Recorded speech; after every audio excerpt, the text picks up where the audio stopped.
We're here with Simon Cook in his office. Simon, thanks for taking the time to speak to us. As we go into the One Day Cup, just thought we'd check in with you about a few things going on at the club. Firstly, a little word on Matt Milnes coming back for next year. Um, I think it's a fantastic coup, actually. He had a huge impact coming here as a young player. I mean, we speak about players being kind of born and raised in Kent, coming into the Kent squad. Matt was a player that came to Kent as a young player who hadn't really made his way in the game.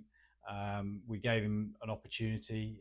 Paul Downton was a big believer in him, and he rose through the ranks. Obviously, culminating in the T20 win 2021, and he left, went to Yorkshire, wanted to try and kind of spread his wings a little bit further. For whatever reasons, didn't quite work out. He had a few injury issues. But this year he's played, I think, pretty much every single game in the second team. He's played some first team cricket. Got 5 wickets in the last game up at Scarborough.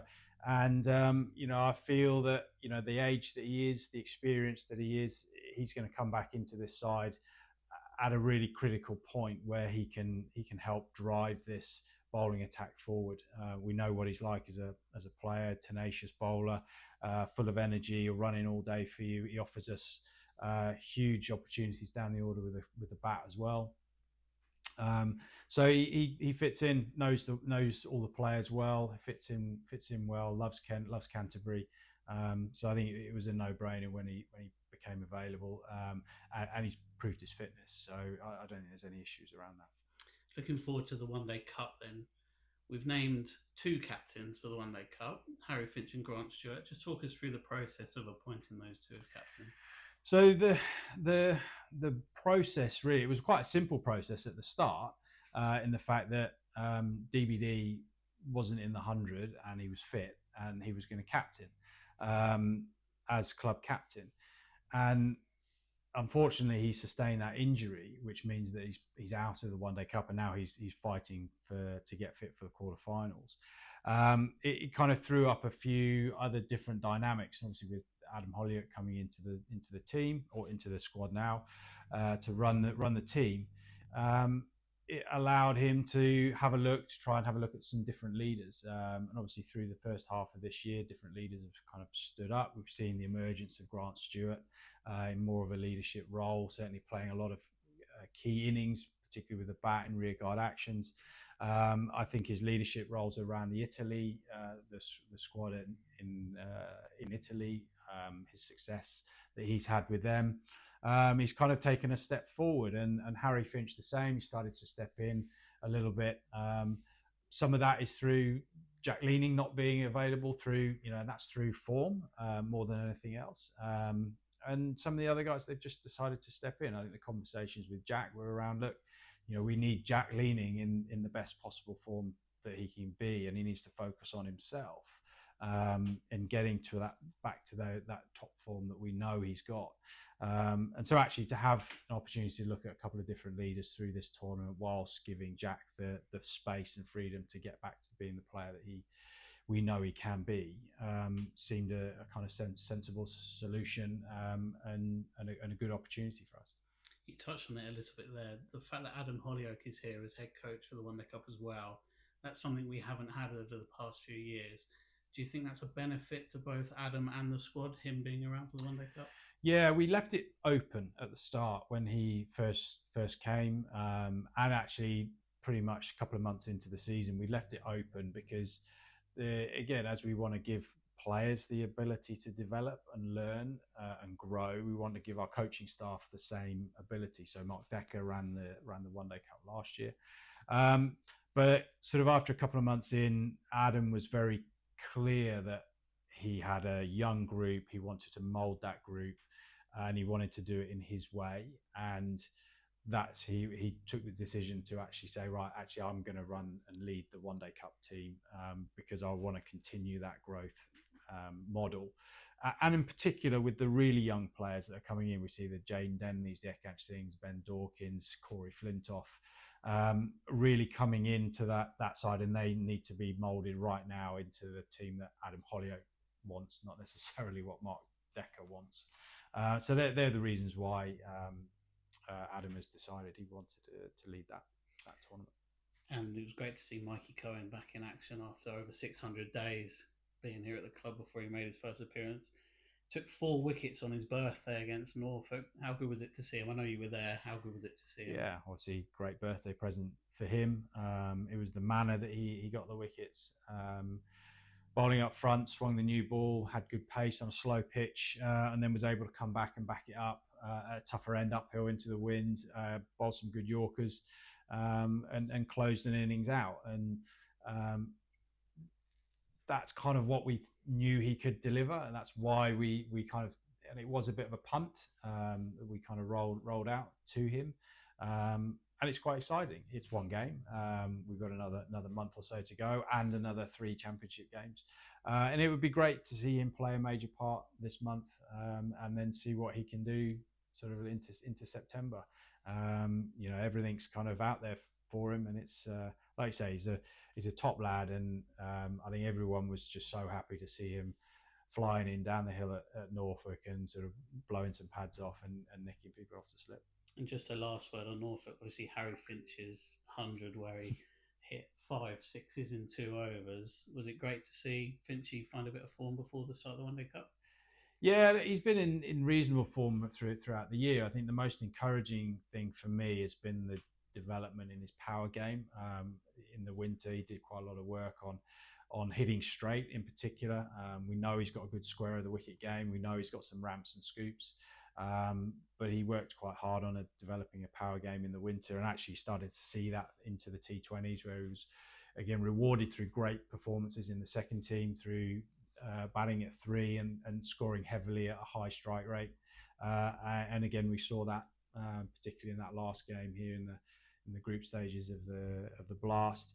And a very measured innings at Norfolk all the way through, bit of a tricky pitch, and then we had to go back out for I think 3 or 4 overs, and I think he faced his last 10 balls, he hit 8 sixes in his last 10 balls. So and they were all really good, powerful, clean striking shots.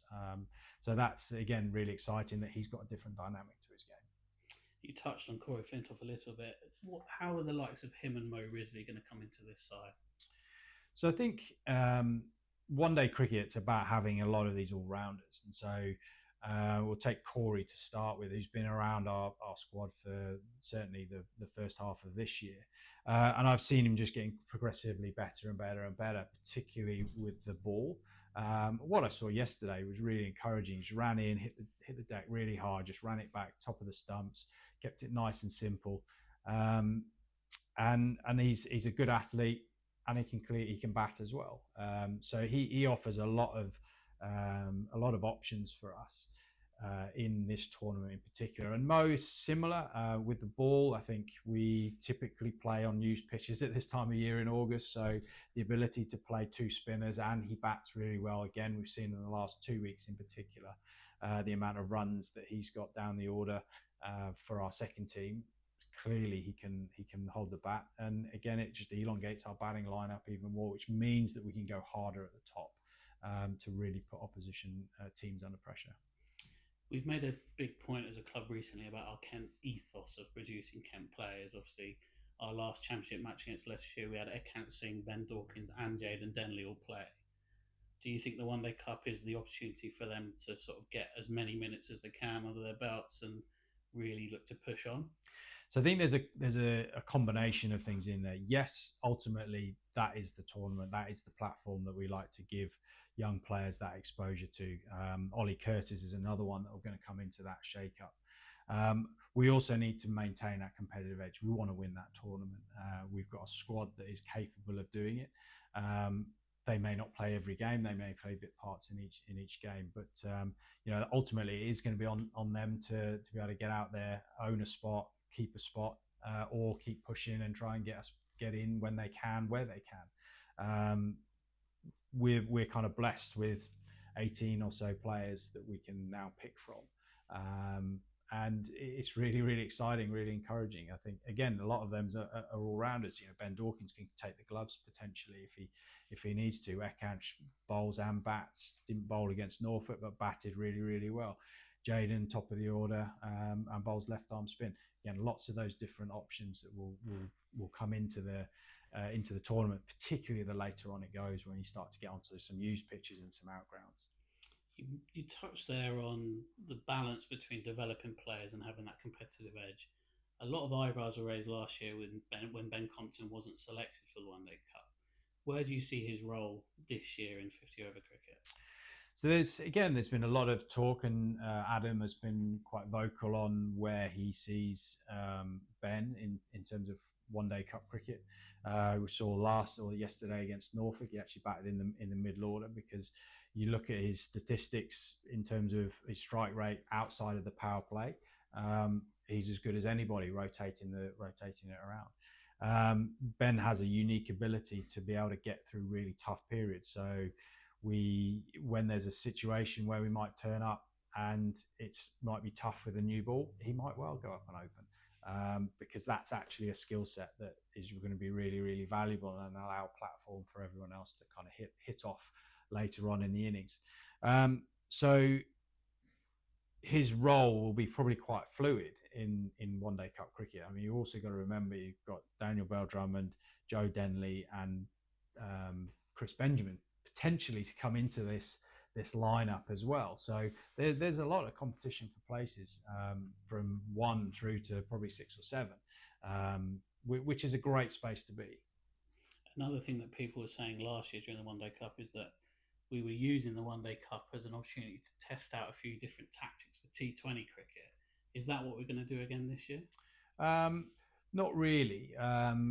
Last year, this kind of goes in phases, and if you remember when I was head coach of the One Day Cup team in 2021, we used that as a platform. One, we were preparing a little bit for the quarterfinals and finals day for the T20, but also we were actually laying the foundations for what was potentially going to come a few years down the line in terms of roles, with Grant opening the bowling, for example. So Joey Everson batting in the top 3.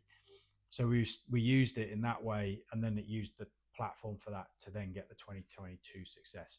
We're in a different stage now. This squad is quite competitive.